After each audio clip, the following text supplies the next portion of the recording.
Hello everyone, so my name is Bhumika Singh. So in this video I'll be sharing with you all the detailed syllabus of chemical engineering. तो आप में से बहुत लोगों ने मुझे रिक्वेस्ट किया कि केमिकल इंजीनियरिंग के ऊपर भी मैं एक डिटेल सिलेबस का मतलब आपको बताऊं, तो फिर मैंने इसके ऊपर भी एक वीडियो बनाया है आप लोगों के लिए स्पेशली। तो आप वीडियो को एंड तक देखें और आपको पता चलेगा कि आपको first year, second year, third year, fourth year, ये सारे ईयर्स में आपको कौन कौन से सब्जेक्ट्स पढ़ने पड़ेंगे। ठीक है, तो फर्स्ट ईयर में आपके सिलेबस में आ जाएंगे आपके फर्स्ट सेमेस्टर के mathematics 1, physics 1, basic electronics and electrical engineering. तो ये 3 आपके सब्जेक्ट्स रहेंगे और आपके प्रैक्टिकल में आपको मिलेंगे physics lab, second basic electrical and electronics engineering lab, then आपको मिलेगा वर्कशॉप प्रैक्टिस और फिर एनएसएस एक्स्ट्रा करिकुलर एक्टिविटी में आता है। तो ये हम देख लेते हैं हमारे फर्स्ट सेमेस्टर का सिलेबस। ठीक है, अब हम देखते हैं कि हमारा सेकेंड सेमेस्टर का सिलेबस क्या होगा। तो सेकेंड सेमेस्टर में आपके सब्जेक्ट्स रहेंगे मैथमेटिक्स 2। ठीक है, मैथमेटिक्स 1 हमने किया था, अब ये मैथमेटिक्स 2 रहेगा सेकेंड सेमेस्टर में। Then will have chemistry 1। उसके बाद हमारा होगा प्रोग्रामिंग फॉर प्रॉब्लम सॉल्विंग। इसका मतलब है कि आपको C++ लैंग्वेज के ऊपर मतलब आपको प्रोग्रामिंग लाइक कंप्यूटर वैसे प्रोग्रामिंग वगैरह सीखना पड़ेगा। Then we have English language and technical communication. तो इसमें वही आपका इंग्लिश लिटरेचर लैंग्वेज वाला पार्ट आ जाएगा इसमें। फिर आपके प्रैक्टिकल में रहेगा केमिस्ट्री लैब, प्रोग्रामिंग लैब मतलब कंप्यूटर लैब, फिर इंजीनियरिंग ड्राइंग और उसके बाद लैंग्वेज लैब। इंजीनियरिंग ड्राइंग में आपको क्या होगा कि थोड़ा बहुत आपको ड्राइंग रिलेटेड थिंग्स आपको बता जाएंगे कि मतलब आप टॉप व्यू से कुछ देख रहे हो या साइड व्यू से, तो आपको कैसा दिखेगा। ठीक है, और लैंग्वेज लैब में मतलब जैसे मैंने बताया लिटरेचर या लैंग्वेज ये सब के बारे में, तो एक काइंड ऑफ ऐसा मतलब हमारा लैंग्वेज लैब भी है जिसमें आप कभी कभी डिबेट कराए जाएंगे या एक्सटेम्पोर एलोक्यूशन, बहुत सारे एक्टिविटीज़ कराए जाएंगे सो दैट आपकी जो फ्लुएंसी है इंग्लिश में वो बेटर हो सके। फिर थर्ड सेमेस्टर में हम देखते हैं क्या क्या हमारे सब्जेक्ट्स आते हैं केमिकल में। तो थर्ड सेमेस्टर में आपका सेकेंड ईयर के स्टार्टिंग में आपके सब्जेक्ट्स रहेंगे केमिस्ट्री 2। ठीक है, और डिटेल्ड में आप केमिस्ट्री में आप इसमें पढ़ाई वढ़ाई करोगे। फिर आपका एनर्जी एंड इट्स यूटिलाइजेशन, फिर fluid mechanics, particle and fluid particle processing. देखिए केमिस्ट्री में क्या है कि आपको एक्सपेरिमेंट्स करने रहते हैं ना, तो आपको फ्लूइड्स के बारे में जानना बहुत इंपॉर्टेंट रहेगा। फिर बात करते हैं material and energy balance computations and biology. तो मैंने जैसे बताया कि बायोलॉजी भी हर स्टूडेंट को पढ़ना पड़ेगा। ऐसा नहीं है कि आप केमिकल के हो इसलिए आपको बायोलॉजी पढ़ना पड़ रहा है, नहीं ऐसा नहीं है, हर किसी को पढ़ना पड़ेगा। Then we have practical papers जिसमें आते हैं energy engineering laboratory, fluid mechanics lab, particle and fluid particle processing lab and institutional internship. मतलब आप इसमें इंटर्नशिप करोगे। ठीक है, आप इंटर्नशिप कहीं भी कर सकते हो, कॉलेज के आसपास भी, मतलब जैसे बहुत सारी कंपनीज़ है जैसे IOCL, फिर और भी जैसे टाटा और टाटा स्टील और फिर आपका BIS, तो यहाँ पे आप गवर्नमेंट इंटर्नशिप वगैरह ये सब कर सकते हो। ठीक है, फिर आते हैं आपके फोर्थ सेमेस्टर की बात करते हैं। ठीक है, सेकेंड ईयर की फोर्थ सेमेस्टर। तो फोर्थ सेमेस्टर में आपके सब्जेक्ट्स हैं material science, then heat transfer, chemical engineering, thermodynamics. तो ठीक है, अब क्या है कि हम केमिस्ट्री के जो पर्टिकुलर चैप्टर्स थे ना वो अब एक सब्जेक्ट बन जाता है, तो सब्जेक्ट को अब हम डिटेल्ड में पढ़ने वाले हैं। फिर आता है आपका numerical methods in chemical engineering, then values in professional ethics. Values in professional ethics में वही काइंड ऑफ इंग्लिश टाइप किया है। ठीक है, आपको इंग्लिश पढ़ना पड़ेगा इसमें। Then we have environmental science.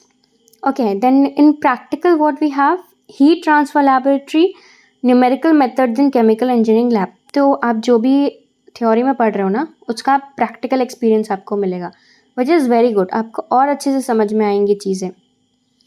अब बात करते हैं थर्ड ईयर यानी फिफ्थ सेमेस्टर के बारे में। तो फिफ्थ सेमेस्टर में आपके पास चैप्टर्स हैं transport phenomena, then chemical reaction engineering, mass transfer 1, फिर इलेक्टिव पेपर्स आ जाते हैं आपके पास, फिर economics for engineers and constitution of India. ठीक है। तो कॉन्स्टिट्यूशन ऑफ इंडिया जो है मतलब इंडिया के कॉन्स्टिट्यूशन के बारे में थोड़ा बहुत हिस्ट्री का नॉलेज, लेकिन ये कोई क्रेडिट नहीं है इसमें। आप देख सकते हो जैसे कि इसमें ज़ीरो क्रेडिट है, इसका मतलब इसके एग्ज़ाम्स नहीं होंगे, ठीक है। ये बस आपके नॉलेज के लिए। फिर प्रैक्टिकल में आ जाते हैं, instrumental method of analysis laboratory, chemical reaction engineering lab and process equipment design and drawing and industrial internship. तो इंडस्ट्रियल इंटर्नशिप में आपको क्या होगा कि आप अलग अलग इंडस्ट्रीज़ में जाओगे और इंडस्ट्रीज़ में आप जाके देखोगे कि मतलब वहाँ पे कैसे काम होता है, केमिकल इंजीनियर्स वहाँ पे कैसे काम करते हैं, ठीक है। अब हम बात करते हैं इलेक्टिव में। तो इलेक्टिव में आपको मिलेगा या तो फूड टेक्नोलॉजी या फर्टिलाइज़र टेक्नोलॉजी या पेट्रोकेमिकल टेक्नोलॉजी, ठीक है। फिर हम बात करते हैं सेमेस्टर सिक्स सेमेस्टर के बारे में, थर्ड ईयर के 6 सेमेस्टर। तो उसमें आपको पहला रहेगा आपका प्रोसेस टेक्नोलॉजी एंड इकोनॉमिक्स, फिर मास transfer 2, core elective 2, open elective 2, principles of management, essence of Indian traditional knowledge. तो आप देखो यहाँ पे essence of Indian traditional knowledge है ना, इसका भी क्रेडिट 0 है, तो ये बस ऐसी नॉलेज के लिए। फिर प्रिंसिपल ऑफ मैनेजमेंट भी, ये भी आपका इंग्लिश वाला पार्ट इसमें इंक्लूड होता है। Then what we see here कि आपने जो भी जैसे मास ट्रांसफ़र 1, कोर इलेक्टिव 2, ये सब आपने किया ना 5th में, वही आपको और आगे की जानकारी के लिए, डिटेल्ड इन्फॉर्मेशन के लिए आप फिर वापस इसको नेक्स्ट सेमेस्टर में जैसे 6th में पढ़ोगे। फिर प्रैक्टिकल में आता है आपका मास ट्रांसफ़र लैब, फिर प्रोसेस इक्विपमेंट डिज़ाइन, फिर term paper and technical seminar. तो सेमिनार वगैरह में क्या होता है ना कि आप कोई पर्टिकुलर प्रोजेक्ट पे या कोई पेपर पे वर्क करते हो और फिर आप उस मतलब आप देखो किसी पेपर पे आप काम कर रहे हो तो आपको और अच्छे से आइडिया होगा ना कि वो कैसे हो रहा है, क्या क्या चेंजेस हो रहे हैं, तो इससे आपको बहुत कुछ आइडिया लग जाता है उस चीज़ के बारे में, तो उसका आप पेपर प्रेजेंटेशन देते हो, ठीक है। देन आपके इलेक्टिव में आ जाते हैं project engineering, nano science and nano technology, polymer science and engineering.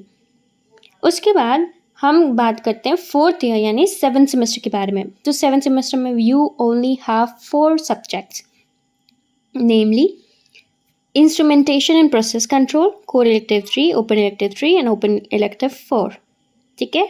और फिर आपके प्रैक्टिकल में 2 प्रैक्टिकल है, instrumentation and process control lab and industrial internship. Very easy, ठीक है, बहुत मैनेजेबल होगा, आराम से आप कहीं पे बाहर, मान लो आपका 3rd ईयर में जॉब वॉब भी लग जाता है तो आराम से मैनेज हो जाएगा। तो आपके इलेक्टिव में क्या क्या आ जाएंगे, biotechnology, biochemical engineering, advance separation process, industrial pollution control. Then 8th semester, last semester 4th year का, चलो इसके बारे में बात करते हैं। तो इसमें आपको देखने को मिलेगा कि आपके सब्जेक्ट क्या है, कोर इलेक्टिव 4, वाह, only 1 subject you have, and in practical you have project work and report making, project presentation, viva, grand viva, ठीक है। तो अब ये क्या है, ये थोड़ा आपको समझ नहीं आ रहा होगा कि ये प्रैक्टिकल कैसा हो गया। तो क्या होता है ना कि जब आप लास्ट सेमेस्टर में रहते हो ना तो आपको प्रोजेक्ट मिलता है, तो आप किसी मतलब हमारे बहुत सारे टीचर्स हैं आपके जैसे डिपार्टमेंट, केमिकल डिपार्टमेंट के बहुत सारे फैकल्टी रहेंगे, तो ऐसा होता है कि करीबन 6 to 7 या 8 स्टूडेंट्स एक एक फैकल्टी के अंडर प्रोजेक्ट करते हैं, ठीक है। सारे फैकल्टी के अलग अलग प्रोजेक्ट्स चल रहे होते हैं, तो आपको क्या करना है कि आपको जिस टॉपिक पे प्रोजेक्ट करना है आप उस फैकल्टी के अंदर आप प्रोजेक्ट करते हो और फिर उस प्रोजेक्ट का रिपोर्ट रेडी करते हो, और जो आपने रिपोर्ट रेडी किया है उसका आपको वाइवा देना पड़ेगा। कि मतलब ऑब्वियस सा बात है, आप कुछ रिपोर्ट रेडी कर रहे हो तो आपको उसके ऊपर प्रेजेंटेशन बनाना होगा, आपको बाकियों को समझाना होगा कि ये है क्या, और आपने जो एक्सपेरिमेंट किया है उससे क्या उसके ड्रॉबैक्स क्या है, उसके कंक्लूजन क्या है, ठीक है, रिज़ल्ट क्या है। तो ये सारे हो गए आपके रिपोर्ट मेकिंग एंड प्रेजेंटेशन। फिर वाइवा, आपके जो फैकल्टी है वो वाइवा लेंगे, लेकिन जो ग्रैंड वाइवा है ना, ग्रैंड वाइवा में केमिकल डिपार्टमेंट में जितने भी टीचर्स हैं HOD के साथ सारे टीचर्स जो हैं वो मिल के आपका वाइवा लेंगे, इसलिए इसका नाम ग्रैंड वाइवा है।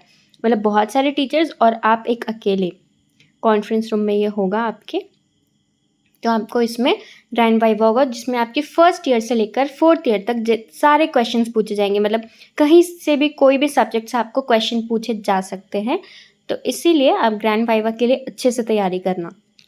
तो ये हो गए आपके केमिकल के सिलेबस के बारे में आपको इन्फॉर्मेशन जो मैंने दे दिया। अब अगर आपको वीडियो अच्छा लगा हो तो आप वीडियो को लाइक शेयर एंड सब्सक्राइब करो, और इसके बाद भी अगर आपको कोई डिटेल्ड इन्फॉर्मेशन वगैरह कुछ चाहिए होगा तो आप मुझे बता सकते हो कमेंट में, या जो मैंने फॉर्म दिया है उसमें आप फिल करके बता सकते हो। और हाँ, मैं आपको सिलेबस का जो डिटेल्ड PDF है ना, मतलब जैसे मैंने सब्जेक्ट्स के नाम बताएं और सब्जेक्ट में क्या क्या टॉपिक्स होंगे, वो मैं आपको डिस्क्रिप्शन बॉक्स में दे देती हूँ, ठीक है, PDF फॉर्म में, और आप उसमें देख सकते हो। ठीक है, वीडियो को देखने के लिए थैंक यू, बाय बाय।